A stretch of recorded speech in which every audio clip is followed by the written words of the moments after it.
የአውሮፓ ታላላቅ ክለቦችን የተመለከተ ወቅታዊና ዕለታዊ ጥንቅሮችን ከምታደምጡበት የዩቲዩብ ቻናላችን የመረጃ ሰዓታችን ላይ ትገኛላችሁ። በርከት ያሉ ስፖርታዊ ጥንቅሮችን ለዚህም ሰዓት አሰባስበን ይዘንላችሁ መጥተናል። እስከ ፕሮግራማችን ፍጻሜ ቆዩን። ላይክ፣ ሰብስክራይብ፣ ሼር ስለምታደርጉ ሀሳብ አስተያየታችሁን ስለምታጋሩን ለእኛም ድጋፋችሁን ስለምታሳዩን በጣም ነው የምናመሰግነው። ውድ ቤተሰቦቻችን በርከት ያሉ ጥንቅሮችን ይዘናል። የክረምት የዝውውር መስኮት ክፍት ነው። በርካታ ታላላቅ ክለቦች በዝውውር መስኮቱ ላይ በንቃት እየተሳተፉ ነው። የመጀመሪያ ጉዳያችን እናደርገዋለን። በዝውውር መስኮቱ ላይ ያሉ ወቅታዊ ጉዳዮችን የአውሮፓ ሀያላን ክለቦችንም የተመለከተ ወቅታዊ ጥንቅሮችን በስፋት እናነሳለን። የዓለም ዋንጫም የ16 ውስጥ ለመግባት ወይም የ32 ጥሎ ማለፍ ጨዋታዎች ቀጥለዋል። በነገራችን ላይ አምስት ጨዋታዎች ብቻ ናቸው 6 ጨዋታዎች ብቻ ናቸው የሚቀሩት። ከ6 ጨዋታዎች በኋላ ሁሉንም 16 ብሔራዊ ቡድኖች እናውቃለን። የዓለም ዋንጫ ላይ በጣም ሰፋ ያለና በጣም ለየት ያለ እንደ ሁልጊዜው ደግሞ በጣም አነጋጋሪ ጉዳዮችንም በዚህኛው የመረጃ ሰዓት እናካፍላችኋለን። የፕሪሚየር ሊግ መረጃችን የምንጀምረው እንዲሁ ከዓለም ዋንጫ ጋር አያይዘ ነው። የፕሪሚየር ሊግ ተጫዋቾች በነገራችን ላይ በዓለም ዋንጫ ላይ ተጽዕኗቸው ከፍ ያለ ነው። በእርግጥ ቁጥራቸውም ከፍ ያለ እንደሆነ ይታወቃል። እናነሷለን።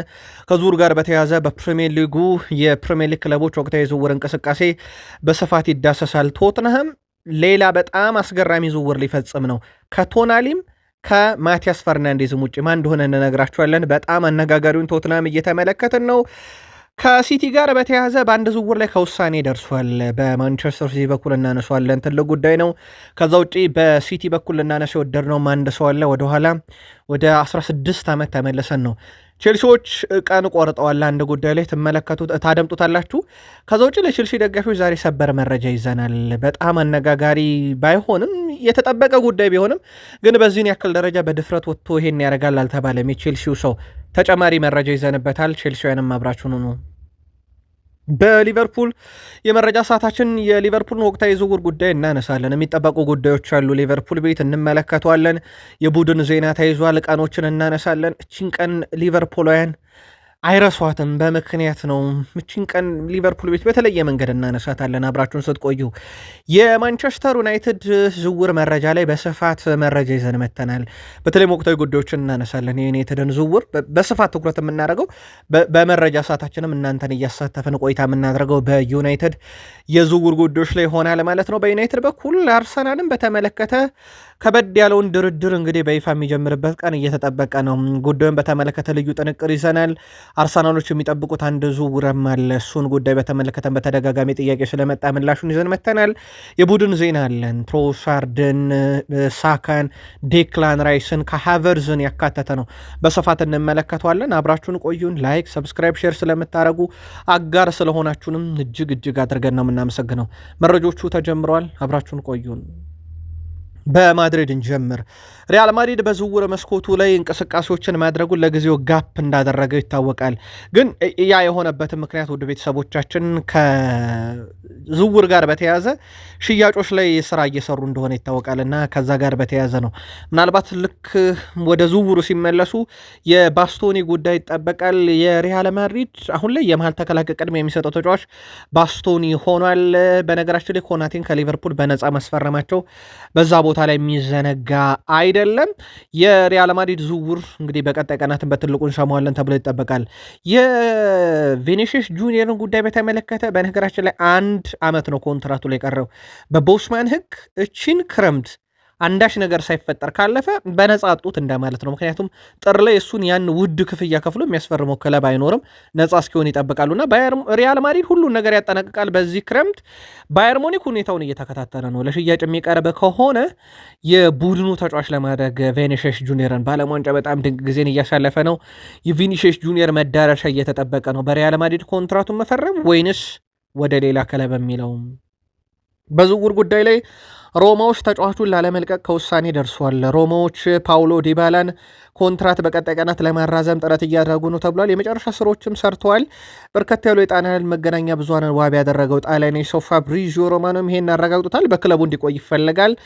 የዝውውር መስኮቱ ላይ ከፍት ነው። የትኛውንም ክለብ ሊቀላቀል ይችላል። ግን አርጀንቲናን ተጫዋች ለማስፈረም ወይም ኮንትራቱን ለማራዘም የመጨረሻ ስራዎች እየተሰሩ ነው በሮማ ቤት።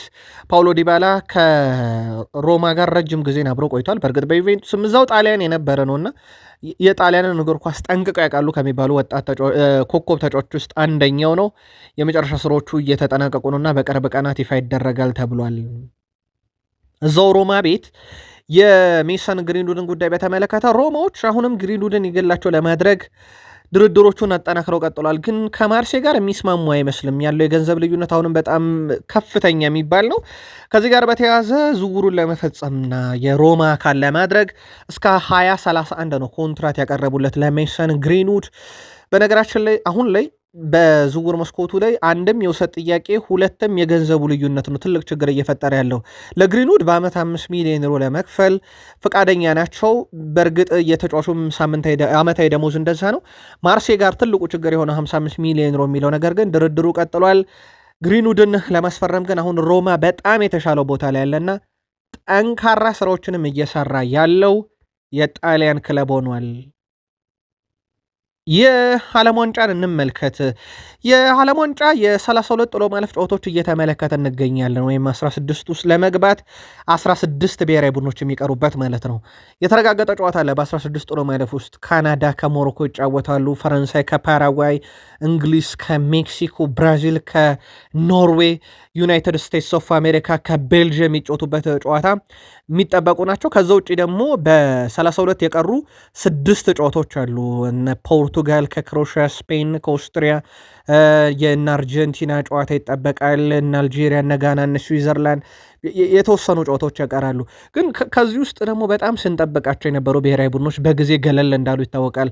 ጀርመን፣ ኔዘርላንድ ረጅም ርቀት ይሄዳሉ ተብለው የተጠበቁ ናቸው። ከአፍሪካ እና አይቮሪ ኮስትና ሴኔጋል በጣም አሳዛኙ ተሰናባች ናቸው። ኮንጎ፣ ቦስኒያ ወጥተዋል። ደቡብ አፍሪካ፣ ጃፓን፣ ኤኳዶር፣ ስዊድንም እንደሌሉ ይታወቃል። ምናልባት በዓለም ዋንጫው ላይ የጀርመንና የኔዘርላንድ ምንም ጥያቄ የለውም። ከአፍሪካ ግን በተለይ የሴኔጋል ስንብት በእውነት የሚያደማ ነበረ፣ ልብ የሚያደማ ነበር ማለት ይቻላል። እኔ በግሌ በጣም ካዘንኩባቸውም ስንብት የሴኔጋል ነበር። በጣም ጥሩ ስለነበሩና እስከ 86 ደቂቃ ጨዋታው 2-0 የሁለት ጎል ልዩነት ስለነበራቸው ያንን ማስጠበቅ አለመቻላቸው በጣም የሚያስቆጭም ነበረ። እንመለሳለን ግን ሴኔጋል ቤት ያለውን ወቅታዊ ጉዳይ የዓለም ዋንጫ ብዙ ነገር እየተመለከትንበት ነው።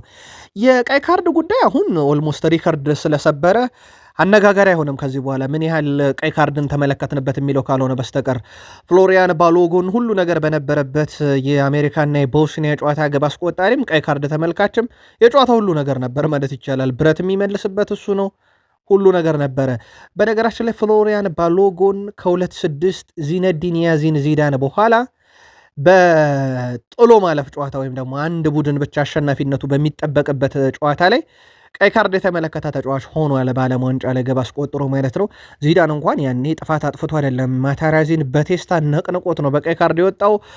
በፊፋ የዓለም ዋንጫ የጥሎ ማለፍ ጨዋታ ጎል አስቆጥረው በቀይ ካርድ የተሰናበቱ ፍሎሪያን ባሎጉን 2026፣ ዚዳን 2006 የፍጻሜ ጨዋታ፣ ሮናልዲኒሆ 2002 ሩብ ፍጻሜ ጨዋታ፣ ጋሪንቻ 1962 ግማሽ ፍጻሜ ጨዋታ ላይ ነው። ፍሎሪያን ባሎጉን በ2026 የዓለም ዋንጫ 32 ዙር ጨዋታ ላይ ጎል ካስቆጠረ በኋላ በቀይ ካርድ ተሰናብቶ በዓለም ዋንጫ የጥሎ ማለፍ ታሪክ ይህን ክስተት ያስመዘገበም አራተኛው ሰው ሆኗል። ባሎጉን በአራት ጨዋታ ለአሜሪካ 3 ጎሎችን አስቆጥሯል።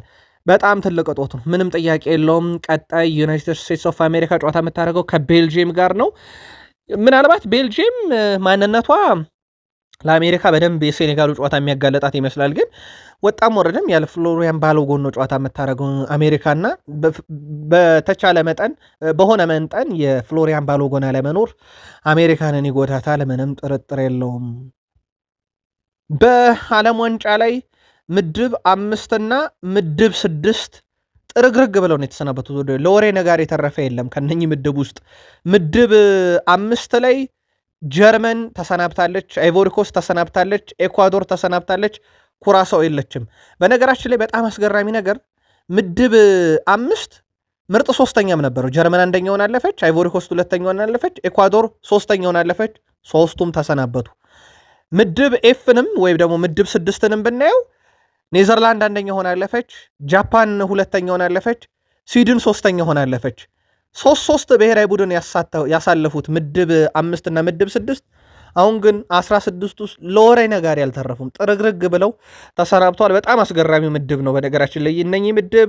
ሌላው በዓለም ዋንጫ ላይ ዴሞክራቲክ ሪፐብሊክ ኦፍ ኮንጎ አንደኛዋ ተሰናባሽ ናት፣ በእንግሊዝ የወደቀችው ሀገር ማለት ነው። አሮዋን ቢሳካ ሁሉንም ደቂቃ በዓለም ዋንጫ ተጫውቷል። በነገራችን ላይ 4ቱም ጨዋታ ላይ ተጫውቷል። አንዲት ተጫዋች ድሪብል አድርጎት አላለፈም።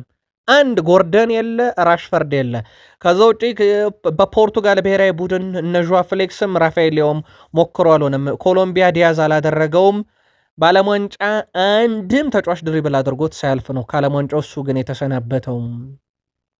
በዓለም ዋንጫ ያው የፈረንሳይ ብሔራዊ ቡድን ለዋንጫው የተጠበቀ ቡድን ሆናል። አሁን እነ ብራድሬ ባርኮላ የመሳሰሉ ተጫዋቾች በዝውውሩ መስኮቱ አይምጡብን የሚባሉት እንኳን በጣም አስደናቂ ውድድር ዓመት እያሳለፉ ነው ከፈረንሳይ ጋር። የኦሊሴ እንኳን ይነገራል ብዬ አላስብም። በቃ በዚህ ዓለም ዋንጫ ላይ ፈረንሳይ ምናልባትም ከዚዳን በኋላ ያየችው ምርጡ ታለንት ያለው ታለንቱ ደግሞ ዝም ብሎ ተራ ደጋፊን የሚያዝናናና የሚያስቅ ወይም ቁጭ ብድግ የሚያደርግ ሳይሆን ፕሮዳክቲቭ የሆነ መጨረሻ ላይ አሲስት የሚደረግ ጎል የሚቆጠርበት ነው። የኦሊሴ ከዓለም ዋንጫ በኋላ እንነጋገርበታለን። ምናልባት የዓለማችን ውዱ ተጫዋች ሆኖ ሪያል ማድሪድ ሊገባ ከቻለ ግን የፈረንሳይ ብሔራዊ ቡድን እንደ ቡድን ጥሩ ነው። ኦሊሴ ደግሞ የዚህ ዓለም ዋንጫ ክስተትም ሆኖ እየተመለከት ነው እንገኛለን። በዓለም ዋንጫ ላይ የሁለቱ አንጋፋን ፍልሜ ይጠበቃል። ሉካ ሞድሪች ከክርስቲያኖ ሮናልዶ አንዳቸው ዛሬ ያለቅሳሉ፣ ምንም ጥያቄ የለውም። ወይ ፖርቱጋል ወድቃ ሮናልዶ ወይ ክሮሻ ወድቃ ሞድሪች። ማልቀሳቸው ግን ምንም ጥያቄ የለውም፣ የመጨረሻ ዓለም ዋንጫቸው ስለሆነ ነው። ስንብቱ የሚጎዳ ነው የሚሆነው። የሁለቱም በእግር ኳስ የተመለከትናቸው በጣም አስደናቂ ሌጀንዶች ናቸው። በተለይ ማድሪድ የነበረው ጥምረታቸው የሚረሳም የሚዘነጋም አይደለም። ዛሬ አንዳቸው ይወድቃሉ፣ ሁለቱ እርስ በርስ ሲፋለሙ።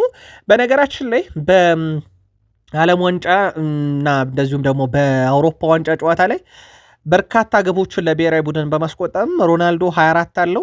ምናልባት ተጨማሪ ግቦችን ካስቆጠረ ዛሬ የምናየው ይሆናል። ሃሪኬን 20 ደርሷል። የአራት ግብ ልዩነት ኖሮታል። በዓለም ዋንጫና በአውሮፓ ዋንጫ በርካታ ግቦችን ያስቆጠረ የአውሮፓ ተጫዋች በመሆን የአራት ግብ ልዩነት አለ። ዛሬ ሮናልዶ ግብ የማያስቆጥር ከሆነ የሃሪኬን መድረስ ግን የሚቀር አይመስልም። ሃሪኬንን እንቀጥል።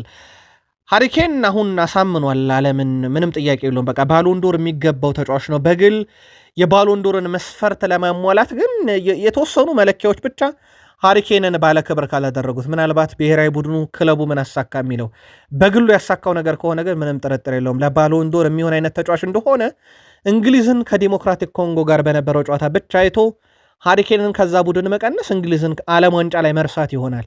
በነገራችን ላይ ከ2020 የአውሮፓ ዋንጫ ጨምሮ ባለፉት 6 ዓመታት በነበሩ ውድድሮች ላይ 10 ጎሎች አሉት። ይሄን ያደረገ አንድም የአውሮፓ ተጫዋች የለም።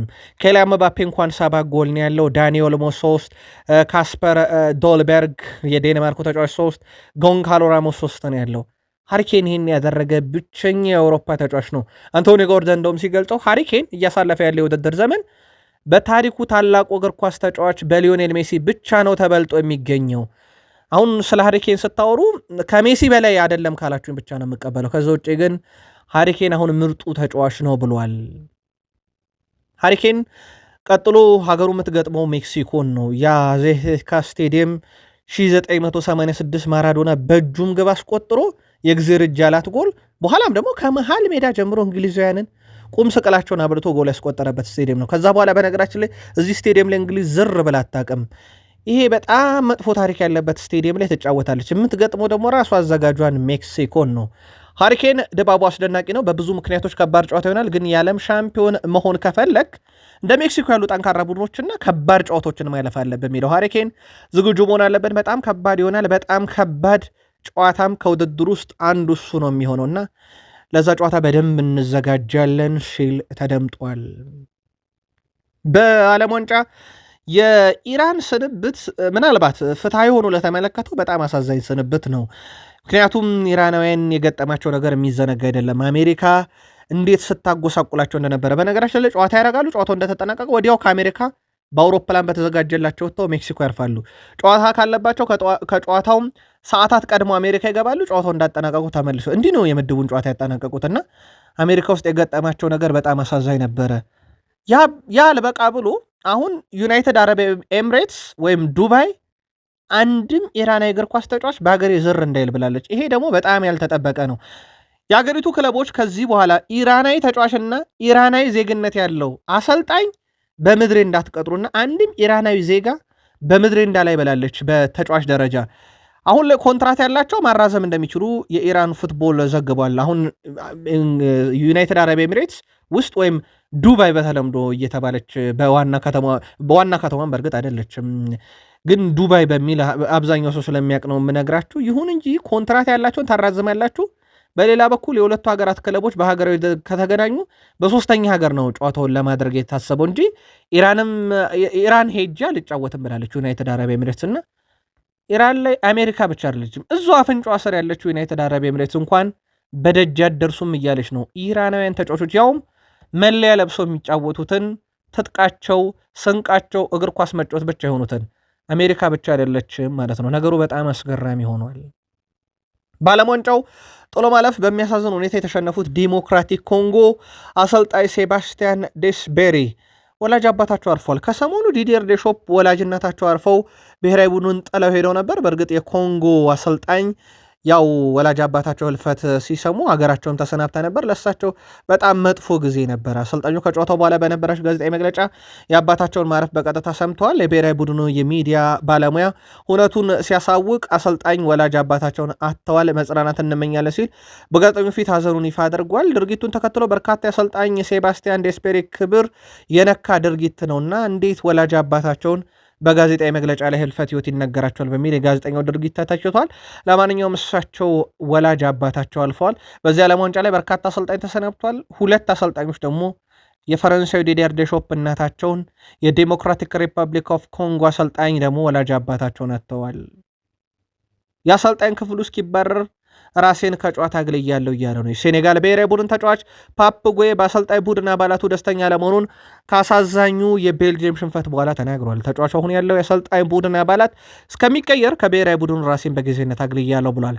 በማህበራዊ ትስስር ገጹ ባጋራው መልእክት ይህ የአሰልጣኝ ቡድን አባላት እስካለ ድረስ ከዚህ ቡድን ራሴን አግልያለሁ ብለዋል። ፓፕ ጉዌ አያይዞም ቡድኑ ከውድድር ስለተሰናበተበት ምክንያት ስለ ውጤት ማጣታችን ለመናገር እመለሳለሁ ብሏል። ፓፕ ጉዌ በጨዋታው በላሜን ካማራ 67ኛ ደቂቃ ላይ አሰልጣኝ ቲያጎ ቀይረው አሰጥቶታል። ስለ ቀያሪው ሲናገር በአካል ብቃቱ ጥሩ ነበርኩኝ፣ ውሳኔ አሰልጣኙ ነው፣ ውሳኔውን ያከብራለሁ፣ ግን ይህ አሰልጣኝ ቡድን እስካልፈረደ ድረስ ለሴኔጋል አልጫወትም ብሏል። የሴኔጋል ብሔራዊ ቡድን ተጫዋች ክሪፖን ዲያታ በተመዘገበ ውጤት የተሰማኝን ሐዘን ገልጻለሁ ብሏል። ሰበብና ምክንያት ማቆም አለብን ሲል አቋሙን የገለጸው ይህ ውጤት ለሴኔጋል ሕዝብ ፈጽሞ አይገባም፣ ሕዝባችን የተሻለ ነገር ይገባው ነበር ብሏል። ዲያታ ጨዋታው በዚህ መልኩ መሸነፍ አልነበረብንም ያለ ሲሆን በመጨረሻዎቹ ደቂቃ ያለንን ሁሉ መስጠት ነበረብን ብሏል።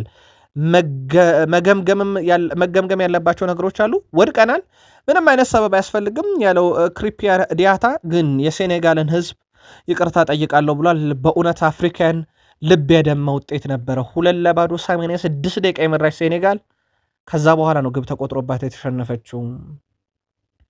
የዓለም ዋንጫ መረጃችን ውድ ቤተሰቦቻችን እንደቀጠለ ነው። ስዊዘርላንድ አሰልጣኝ ቭላድሚር ፒትኮቪች ከአልጄሪያን እየመሩ በዓለም ዋንጫው ሀገራቸውን ይገጥማሉ። አሁን በርካቶች አሳሳቢ እያሉት ነው። ምክንያቱም እሳቸው ስዊዘርላንዳዊ ናቸው፣ በዜግነት ያደጉት የተወለዱት ስዊዘርላንድ፣ መታወቂያቸው ፓስፖርታቸው ስዊዘርላንዳዊ ነው። ዛሬ ግን እሳቸው አልጄሪያን ነው የሚያሰለጥኑት። ከዛ ሀገራቸውን ይገጥማሉ። ከጨዋታው በፊት ቃላቸውን የሰጡት አሰልጣኙ ስዊዘርላንዳዊ ነኝ፣ ነገር ግን ዛሬ ሀገሬ አልጄሪያ ነች እና ማሰለጥነው አልጄሪያ ነው፣ ስለዚህ አልጄሪያ እንድታሸንፍ ነው ማድረገው ብለዋል። አክለውም ቤተሰቦቼ በዚህ አይቃረኑም፣ እኔን ይደግፉኛል፣ ምክንያቱም ስራ ነው ያስኩት እያሉ ነው።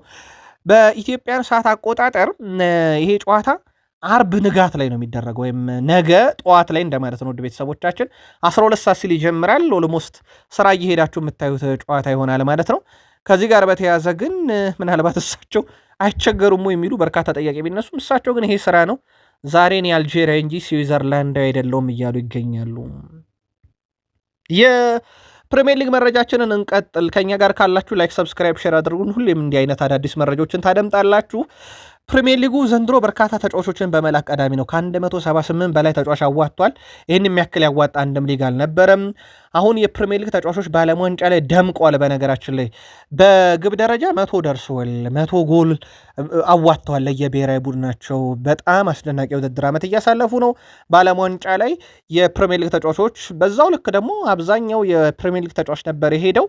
ስለዚህ አንድ ቡድን ሲሸነፍ በርካታ ተጫዋችም ወደ ፕሪሚየር ሊግ ይመለሳሉ። ለአብነት ያክል እንደ ምሳሌ እንኳን እንግሊዝን ብንወስዳት እንግሊዝ ብትሸነፍ አርሰናል 4 ተጫዋች ነው በአንድ የሚያገኘውና አንድ ቡድን ብሔራዊ ቡድን ሲሰናበት በርካታ እንግሊዛውያን ወደ በርካታ ተጫዋቾች ወደ ፕሪሚየር ሊግ እንደሚመለሱ ይታወቃል። በዝውውር መስኮት ላይ እንምጣ። የዝውውር መስኮቱ ላይ በሰንደርላንድ ቤት የሚገኘው ብራያን ብሮቢ በጣም አስደናቂ የውድድር ዓመት ተሰልፏል። በተለይም በሰንደርላንድ ከዛ በዓለም ዋንጫውም ላይ በነገራችን ላይ ድንቅ ነበር ብራያን ብሮቢ አሁን ላይ በሮናልድ ኪውመን ቡድን ውስጥ አስደናቂ ጊዜን ካሳለፈ በኋላ የሴሪ ክለቦች ትኩረት ስቧል። የጣሊያን ሴሪው ክለብ ዩቬንቱስ ስለ ተጫዋች ሁኔታ መረጃዎችን አሰባስቧል። ነገር ግን ምንም አይነት ድርድር አልተካሄደም። ዩቬንቱስ ተጫዋቹን ይፈልጋል። ተጫዋቹ በቀጣይ ውድድር ዓመት በሰንደርላንድ ወይንስ ወደ ሌሎች አውሮፓ ክለቦች ይሄዳል በሚለው ጉዳይ ላይ ግን ተጫዋቹም ከውሳኔ ያልደረሰም በጣም ድንቅ የውድድር ዓመት ተሳልፏል። በእርግጥ ስሙ ከዩናይትድም ጋር ሲያያዝ ነበረ። ዩናይትድ ግን አሁን ላይ ሙር በነፃ የሚያመጣው አጥቂ ላይ ትኩረት ያደርጋል። በዛ ቦታ ላይ ቤንያሚን ሼሽኮ እንደ ቁጥር አንድ ይጠቀማል። ከዛ ውጭ ዘርኪዝም እስካልተሸጠ ድረስ ወደ ገበያ ዩናይትድ በቀጥታ ይወጣል ተብሎ አይጠበቅም።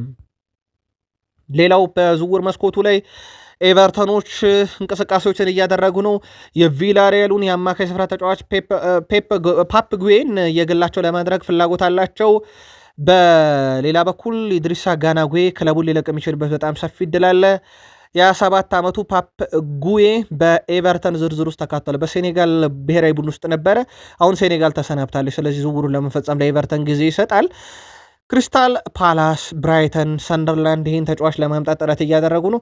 ኤቨርተን በተቻለ መጠነት ከቪላሪያል ጋር በቀጣይ ቀናት ድርድር ለማድረግም እቅድ ይዟል የተባለው። በአስቶን ቪላን በኩል በዝውውር መስኮቱ ላይ እንቅስቃሴዎችን ያደርጋሉ ተብሎ ይጠበቃል። የሴልታ ቪጎን የአማካይ ስፍራ ተጫዋች ሞሪባን እየተከታተሉ ነው።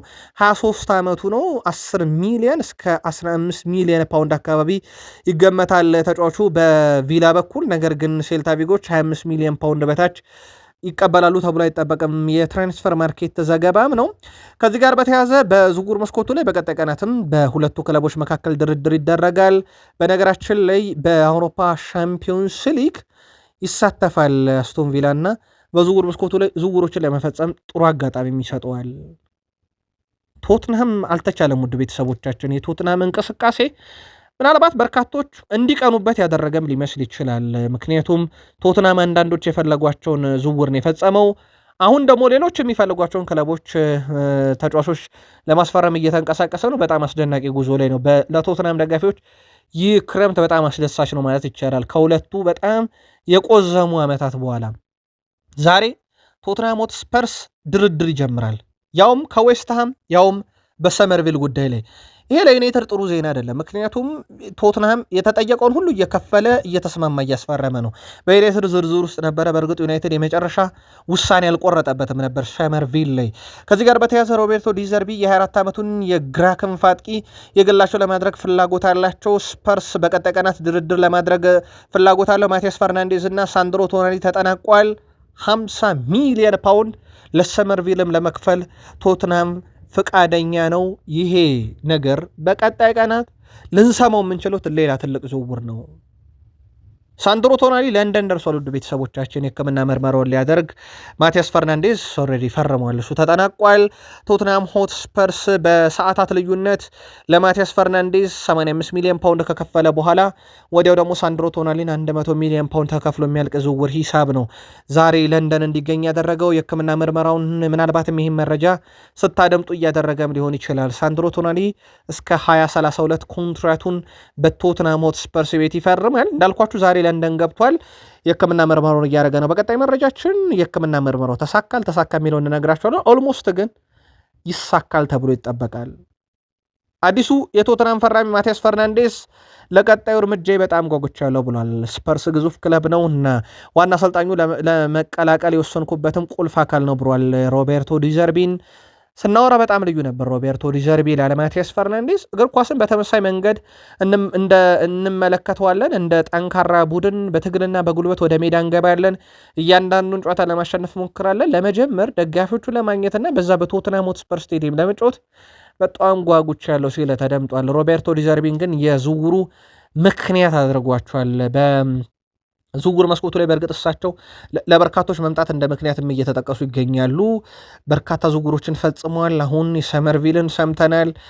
ድርድር ሊጀመር መሆኑን የተረጋገጠ ጉዳይ ነው። ቶትናም በጣም እየተጠናከረ ነው። ለፕሪሚየር ሊግ ዋንጫ ግን ቀጣይ ዓመት መጫወት አይችልም ወይ? 2 ዓመት ላለመውረድ የተጫወተው ቶትናም ከአሰልጣኙ ፕሮፋይል ሮቤርቶ ዲዘርቢ እያስፈረመ ካላችሁ ተጫዋች ጻፉልን። ማንቸስተር ሲቲ ማሎ ጉስቶ እንደሚፈልጉ አረጋግጠዋል። ነገር ግን 75 ሚሊዮን ፓውንዱን አንከፍልም ብሏል። ለቼልሲ ያሳውቋቸዋል። እናም በቼልሲ እና በሲቲ መካከል ድርድሩ ገና ሳይጀመር ፈርሷል። ሲቲ ሌሎች አማራጮችን መመልከት ጀምሯል ተብሏል። በእርግጥ የማሎ ጉስቶን ጉዳይ ትቶታል ማለት ሳይሆን 75 ሚሊዮን ፓውንድ አንከፍልም ብሏል። ስለዚህ ቼልሲ ለመደራደር ፈቃደኛ ከሆነ ብቻ ወደ ዝውውሩ ይመለሳሉ ተብሏል በክለቡ በኩል። ከዚህ ጋር በተያያዘ ማንን ሊያመጣ ይችላል በቀይ ተመላላሽ ቦታ ላይ የሚለው የሚጠበቅ ይሆናል። በርካታ አማራጮችን ግን እያዩ ነው። ፋብሪዞ ሮማኖ ማረጋግጦታል። የማሎ ጉስቶ አድናቂ ቢሆኑም ሲቲዎች ማለት ነው ራሳቸው አሰልጣኝ ማሬስካ ተጫዋቹን ቢፈልጉትም 75 ሚሊዮን ፓውንዱ ተወዷል የሚል ነው። ሲቲ ለኤሊዮት አንደርሰን 116 ሚሊዮን ፓውንድ ስለከፈለ 75 ሚሊዮን ፓውንዱንም ከፍሎ ያመጣዋል የሚል ትንታኔ ሲሰጥበት ነበረ ከሰሞኑ። ግን ሲቲ ይህን ገንዘብ ለቼልሲ አንከፍልም ብለዋል። ይቺን ቀን ከ16 ዓመት በፊት ወደኋላ መለስ ብለን ሲቲ ቤት እናንሳት።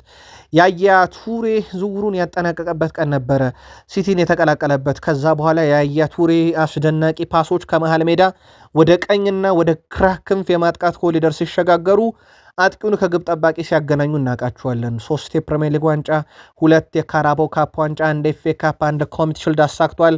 በነገራችን ላይ አማካይ ቢሆንም 62 በጣም አስደናቂ ግቦች አሉት።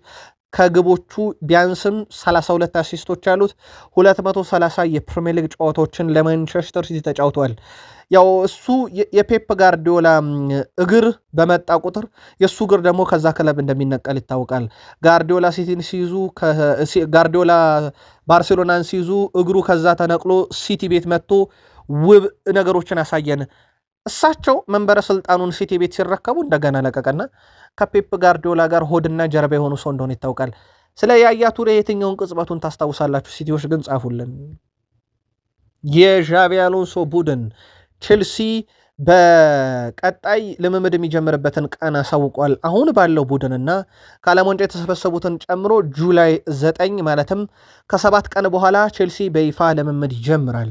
ከዚህ ጋር በተያያዘ የዣቪ አሎንሶ ስብስብ ምን አይነት ቡድን ይሆናል፣ እንዴት ያለ ቡድን ይሆናል የሚለው በጣም የሚያጓጓ ጉዳይ ነው። እሳቸው ምናልባት በሪያል ማድሪድ በርካቶች ጥያቄ ለመሰናበት አልነበረባቸውም፣ ስልጣን ሁሉ ሊሰጣቸው ይገባ ነበረ መልበሻ ክፍሉ በሚል በቼልሲ ተሰጥቷቸዋል። ለመልበሻ ክፍሉ ስልጣን ሁሉ ነገር በእሳቸው እጅ ነው። ዝውውሩን የሚቆጣጠሩት እሳቸው ናቸው። እንደ ማናጀር ነው የተቀጠሩት። በነገራችን እንደ ኮች ብቻ አይደለም።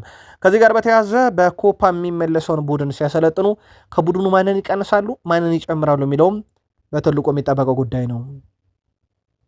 ዛሬ የሰበሩ መረጃ ቼልሲ ቤት ቼልሲን ለመልቀቅ ስራ ላይ ነን ያሉት የኤንዞ ፈርናንዴዝ ወኪል ጉዳይ ነው። አርጀንቲና ተጫዋች ኤንዞ ፈርናንዴዝ ወኪል ዣቬር ፓስቶሬ ቼልሲን ለመልቀቅ ስራ በይፋ ጀምረናል ብሏልና ኦልሞስት ለቼልሲ ሰበር መረጃ ባይሆንም ግን ቼልሲዎች መስማት የሚፈልጉት ዜና ነው ተብሎ አይጠበቅም። ከተጫዋቹ ብቃትና ፐርፎርማንስ አንጻር በእርግጥ እንዲህ ልቡ የሸፈተንም ተጫዋች ማቆየት ጥሩ አይደለም የሚሉ የቼልሲ ደጋፊዎች እንዳሉ ሆኖ ማለት ነው። ከዚህ ጋር በተያያዘ ኤንዞ ፈርናንዴዝ ማድሪድ ከተማን ይወድ እንደሆነ የተጠየቀው ወኪሉ ሃቬር ፓስቶሬ ማድሪድን ማን ሊጠላ ብሏል። አክሎም ጓደኛው ዩሊያን አልቫሬዝ እዛ ነው የሚገኘው፣ የረፍት ጊዜያቸውንም አብረው ማሳለፍ ይችላሉ። ዩሊያን አልቫሬዝ እና ኤንዞ ፈርናንዴዝ የአርጀንቲና ብሔራዊ ቡድን ተጫዋች ናቸው። ስለዚህ በማድሪድ ማሳለፍ ይፈልጋሉ አንድ ላይ ብሏል የሃቬር ፓስቶሬ። ስለዚህ ተጫዋቹን ወደ ሪያል ማድሪድ ለመውሰድ በይፋ ስራ እንደጀመሩ ዛሬ ሳይሸፋፍን የተናገረው። ስለዚህ ቼልሲን ለመልቀቅ ስራ እየሰራን ነው፣ ንግግሮች እያደረግን ነው፣ ድርድር አለ ብሏል። በጣም ያልተጠበቀ ዜና ባይሆንም ግን ትልቅ ሰበር መረጃ ነው ማለት ይቻላል። በይፋ ቼልሲን ኤንዞ ፈርናንዴዝ ይለቃል። በሊቨርፑልም በኩል የሚጠበቁ ስንብቶች አሉ። ካርትስ ጆንስ አሁን እየወጡ ባሉ መረጃዎች መሰረት ግን ተጫዋቹ በሌሎች የእንግሊዝ ክለቦች ከመጫወት ይልቅ በዛው በሊቨርፑል መቆየትን ይመርጣል። ካልሆነ ደግሞ ከእንግሊዝ ውጭ ወጥቶ መጫወትን ቅድሚያ ይሰጣል የተባለው ኢንተር ሚላን ነው። እንግዲህ ከእንግሊዝ ውጭ የተጠቀሰው ክለብ ያው በዝውውር ሂሳብ አልተስማሙም።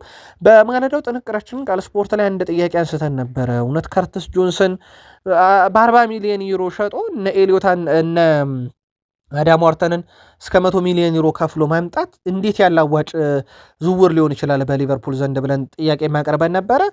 የካርትስ ጆንስ ፍላጎት ግን ያው በፕሪሚየር ሊግ መቀጠል ከሆነ ሊቨርፑል ነው፣ ካልሆነ ግን የጣሊያን ክለብን ቅድሜ ይሰጣል። ስለዚህ ድርድሩን ሊፈቅድ ይችላል ማለት ነው። ሊቨርፑል እሱን ለማቆየት ወይም ለመሸጥ የሚለው ነገር ግን ገንዘቡ ላይ የተመሰረተ ስለሆነ ሊቆይ የሚችልበት እድል ከዝውውር ሂሳብ ጋር በተያያዘ ብቻ ነው።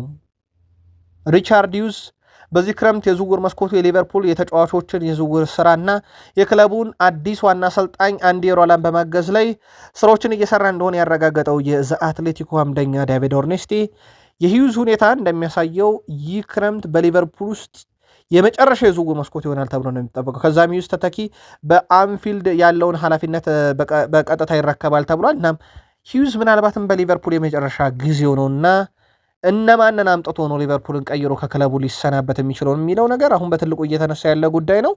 ምናልባት የእሳቸው ሊቨርፑልን የማሻሻል ሂደት ግን ምንም ጥያቄ የለውም። በርካታ ኮከቦችን ከዋክብቶችን ወደ ሊቨርፑል አምጥተዋል።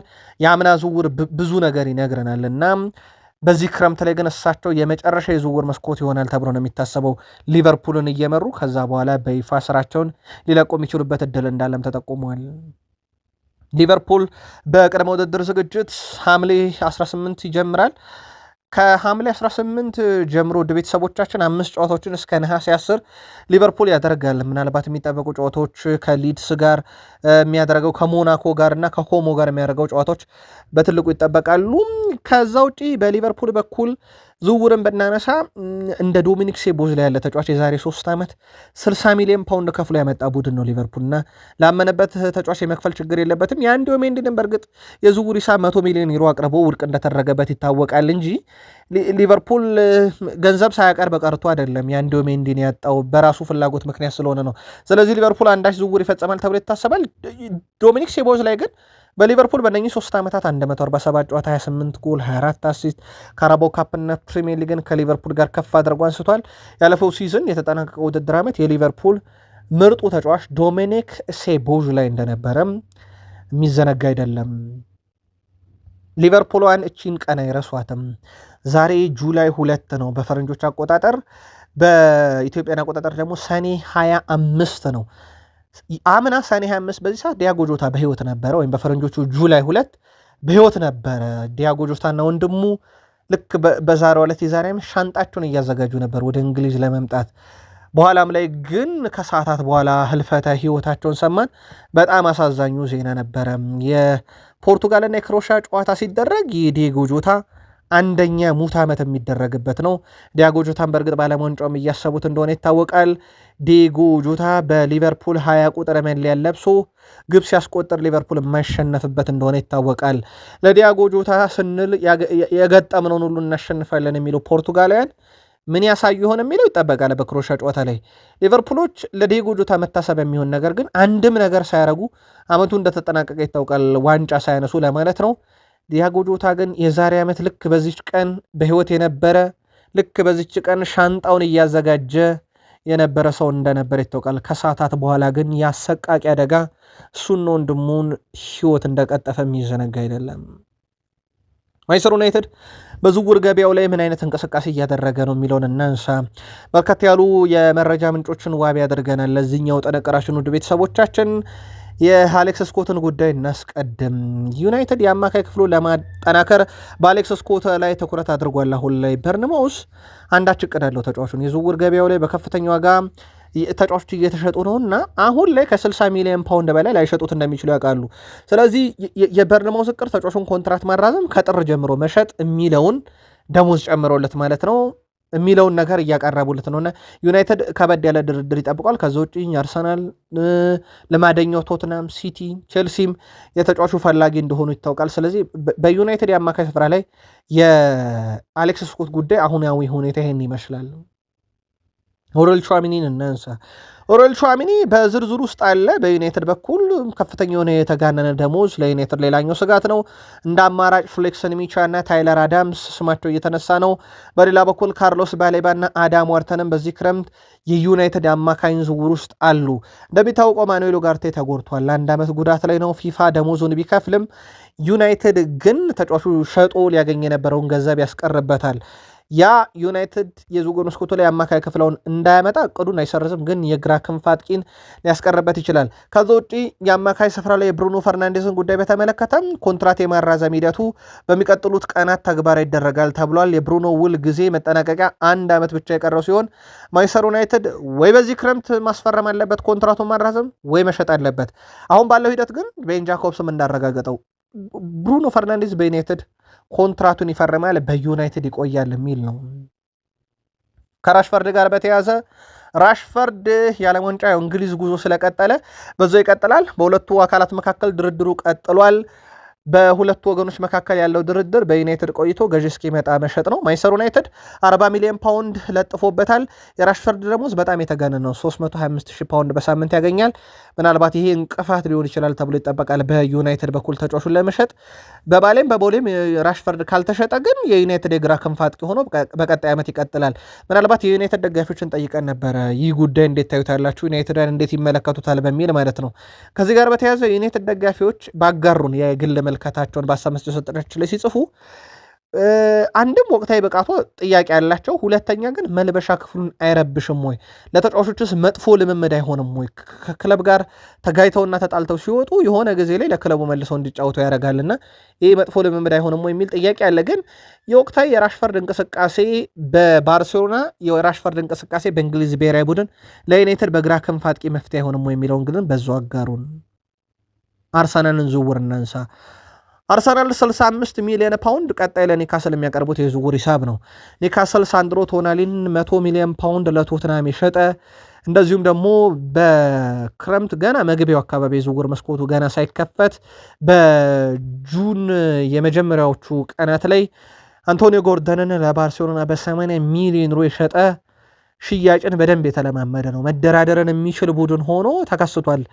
ከዚህ ጋር በተያዘ ግን ምናልባትም የውል ማፍረሻውን በርካታ ብራዚሊያን አለ 65 ሚሊዮን ፓውንድ ነው። አርሰናል ያመረጃ አላቸው ያቀርባሉ ቢሉ የኒካስል ዩናይትድ አሁናዊ ሁኔታ ግን ተጫዋቹን ለማቆየት ነው። በርካታ ጥረት እያደረጉ ነው ተብሏል። በነገራችን ላይ አሁን ከተጫዋቹ ወኪል ጋር የሚነጋገሩ አርሰናል ብቻ አይደለም ራሱ ኒካስልም ነው። ኒካስል ኮንትራቱን እናራዝምለት፣ ደሞዝ እንጨምር፣ አርሰናሎች ደግሞ በ65 ሚሊዮን ፓውንድ የግላችን እናደርገው የሚል ነው በወኪሉና አርሰናል እንዲሁም በኒካስል መካከል ያለው ድርድር። በሁለቱም ክለቦች መካከል ቀጥተኛው ድርድር ግን ይህን መረጃ እስካቀረብንበት ሰዓት ድረስ አልተጀመረም። ምናልባት መረጃውን ካቀረብን በኋላ ከተፈጠረ ግን በቀጣይ መረጃ እናካትተዋለን። ክርስቶስ ዦሊስ የአርሰናል ተፈላጊ ተጫዋች ነው። በነገራችን ላይ ጥያቄ እየመጣልን ስለነበረ ነው ከሱ ጋር ሊደረግ የሚችለው ማንኛውም የዝውውር ድርድር ባርኮላና ሮጀርስን ጋር ካለው ጋር ተመጣጣኝ ነው ወይም ተቀራራቢ የሚባል ነው። አርሰናሎች በአማራጭነት የያዟቸው ሮጀርስ፣ ባርኮላ፣ ቀጥሎ ደግሞ ዞሊስ አለና ምናልባት ዞሊስ ካልመጣ ሮጀርስ ወይም ባርኮላ አርሰናል መጥቶ መሆን አለበት እንደማለት ነው። ጋብሪኤል ማርቲኔሊ በቡድን ውስጥ የሚቆይ ከሆነ፣ ሌሳንድሮ ትሮሳርድ በቡድን ውስጥ የሚቆይ ከሆነ ደግሞ ጭራሹኑ የሶስቱም ዝውውር አይፈጸምም። አርሰናል ቅድሚያ የሚሰጠው ሮጀርስ፣ ቀጥሎ ባርኮላ፣ ቀጥሎ ዞሊስ ሆኗል። በርካቶች ግን የዞሊስ ዝውውር ቢፈጸም ለአርሰናል ከፋይናንስም ከወጣትነቱም እና ይሄ ድልን ከተራበ ከሚለው አንጻር በርካቶች ዞሊስን እየመረጡ ነው። ጉዳዩን እየተከታተልን እናመጣዋለን። በዓለም ዋንጫ በአርሰናል በኩል ማርቲን ኦዴጋርድ 3 አሲስት አለው፣ ቡካዮ ሳካ 2 አሲስት አለው፣ ቪክተር ዮኬሬሽ 2፣ ዴክላን ራይስ፣ ጋብሪኤል ማጋሌሽ እና ትሮሳርድ እንዳላቸው የአርሰናል ተጫዋቾች በዓለም ዋንጫ ላይ ጥሩ ጊዜ እያሳለፉ ነው። ምናልባት የትሮሳርድን በዛው እናንሳው። ትሮሳርድ ሴኔጋል ከቤልጅየም በነበረ ጨዋታ ላይ እስከ ጨዋታው መጠናቀቂያ ድረስ የትሮሳርድ ሀገሩ ቤልጅየም እየተመራች ነበረ።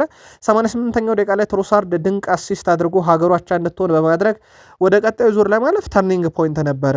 በዓለም ዋንጫ ላይ ድንቅ ነው ትሮሳርድ። ለአርሰናል በእርግጥ ጥሩ ነው። አንዳንድ ጨዋታዎች ላይ ተቀይሮ ሲገባ እድሜው ያው ለአርሰናል ለሽያጭ የሚበቃበት እድሜ ላይ ደርሷል። አሁን በርካቶች የቤሺክታሽ ወይም ወደ ቱርክ ክለቦች የመምራቱን ነገር በስፋት እያነሱት ይገኛሉ። የዓለም ዋንጫ የቤልጅየም ጉዞ ሲቋጭ ወይም እስከ መጨረሻው ሜዳ በየትኛው መንገድ ሲቋጭ አንዳች ነገር እንሰማበታለን። እንግሊዝ በዓለም ዋንጫው ስትቀጥል በኢያን ራይት በኩል አንድ የተነሳ ነገር አለ። ሳካ ያው ከተቀያሪ ወንበር ነው የተነሳው። ሩኒ ጥሩ ነው ተጠባባቂ ወንበር ላይ መሆኑ ማለት ይታወቃል። ኢያን ራይት በአሁኑ ወቅት እየተጫወተበት ያለውን ሁኔታ ስመለከት ሳካ እንደ ቀድሞ እንዳልሆነ እረዳለሁኝ እና ለምን አያሳርፉትም እያለ ነው። በእርግጥ ትላንትም ሙሉ 90 ደቂቃ ላጫወቱትም ቀይረውን ያስገቡት። ግን ሳካ ላይ አሁን የሚነሱ ጥያቄዎች በሙሉ ከረፍት ጋር የተያዙ ናቸው። ምናልባት አርሰናል ከእንግሊዝ ጉዞ በኋላ ረጅም ረፍት ሊሰጡ ይችላሉ ተብሎ ይጠበቃል። ሌላው ዋይኔማርክ ሩኒ ስለ ዴክላን ራይስ አንስቷል። ዴክላን ራይስ ለእንግሊዝ የማይተካ ተጫዋች ነው፣ እጅግ አስደናቂ እንደሆነና እርሱን መመልከት ደስታ እንደሚሰጥ መናገር እፈልጋለሁ። ግን አለ እሱና ኤሊዮት አንደርሰንን አንድ ላይ መጠቀም አሁንም ብክነት ነው። ሁለቱም ጥሩ ኳሊቲ ያላቸው አፈራርቆ መጠቀም ይሻላል። በተለይም ለራይስም አንዳንድ ጊዜ ረፍት መስጠት አለባቸው አሰልጣኙ እያለ ነው። ግን በእንግሊዝ ብሔራዊ ቡድን ውስጥ እሱም መመልከት ያስደስታል ብለዋል። ከሃቨርዝ በዓለም ዋንጫ ሀገሩን ወክሎ ጥሩ ጉዞን አድርጓል። ግቦችን አስቆጥሯል። አሲስት ነበረው። ይህ የመጨረሻውን ፍጹም ቅጣት ምት ካሳቱት ውስጥ ግን አንደኛው ነው፣ ሲወድቁ ማለት ነው፣ በፓራጓይ ተሸንፈው። ከሃቨርዝ ባለፉት ጥቂት የውድድር ዓመታት ውስጥ ከጀርመን ጋር በጣም መጥፎ ጊዜን ያሳልፈናል። ጠንካራ መሆን ያለብን፣ ራሳችንን ማዘጋጀት አለብን እና የምንወክላትን ሀገር የሚመጥን እግር ኳስ መጫወት አለብን ብሏል። አሁን ወደ አርሰናል ተመልሷል። እረፍት ተሰጥቶታል በአርሰናል፣ ወዲያው ቡድኑን አይቀላቀልም። ከዚህ ጋር በተያዘ በአርሰናል በኩል የቅድመ ውድድር ዝግጅታቸውን ሲጀምሩ በአንዴ ወዲያው ወደ ቡድኑ አይጨምሯቸውም። ከዛ ውጭ ፍሎሪያን ባሎገን በቅርቡ የሰሜን ለንደን ትልቅና አነጋጋሪ ዝውውር ሊያደርግ እንደሚችል እየተነገረ ይገኛል። አርሰናል የአካዳሚ ተመራቂውን ባሎጎን በ23 ከስታድ ሬሚስ ጋር ካሳዩ አስደናቂ የውሰት ቆይታ በኋላ በ35 ሚሊዮን ፓውንድ ለሞናኮ ሸጠው ነበር። አሁን ግን በክለቡ ሆነ በብሔራዊ ቡድን ራሱን ካረጋገጠ በኋላ ከዓለም ዋንጫ በኋላ ሞናኮን ይለቃል ተብሎ ይጠበቃል። በርከት ያሉ የመረጃ መገናኛ ብዙሃን ይዘውት በወጡ መረጃ መሰረት በርካታ ክለቦች ፈላጊ ናቸውና ባሎጎን ከአርሰናል አካዳሚ የወጣ ተጫዋች በመሆኑ በዚህ ክረምት ወደ ቶትናም ቢያመራ ብዙ የአርሰናል ደጋፊዎች በጣም የማይወዱት ነገር ሊሆን ይችላልና ጉዳዩ ካሁኑ በጣም አነጋጋሪ ጉዳይ ሆኗል። አርሰናል ቤት አንድ ሰው እናንሳ ውድ ቤተሰቦቻችን። ሳንቲ ካዞሮላ በግራ እግሩም በቀኝ እግሩም ሲጫወት በጣም አስደናቂ ነው። ሳንቲ ካዞሮላ ስፔን የቀድሞ የአርሰናል አማካይ ሳንቲ ካዞሮላ በ41 ዓመቱ እግር ኳስስ በቃይ ብሏል። ሳንቲ ካዞሮላ ከዓመት በፊት ወደ ልጅነት ክለቡ ሪያል ኦቪድ አምርቶ ወደ ሊጉ እንዲያድጉ ረድቷቸዋል። ሳንቲ ካዞሮላ ለስፔን ብሔራዊ ቡድን 81 ጨዋታን ሲያደርግ 15 ጎሎችን አስቆጥሯል። ሳንቲ ካዞሮላ 2 የአውሮፓ ዋንጫ ከአርሰናል ጋር ኤፍኤ ካፕ ዋንጫን፣ አንድ የስፔን የዓመቱ ምርጥ ተጫዋች ሽልማትን፣ ከ800 በላይ ጨዋታን ያደረገ ታሪካዊ ተጫዋች ነው። አርሰናላውያን ከመረጃ ሰዓታችን ጋር ያላችሁ ማለት ነው ስለ ሳንቲ ካዞሮላ ማትረሱትን ቅጽበት አጋሩን ብለን እዚህ ጋር በቃ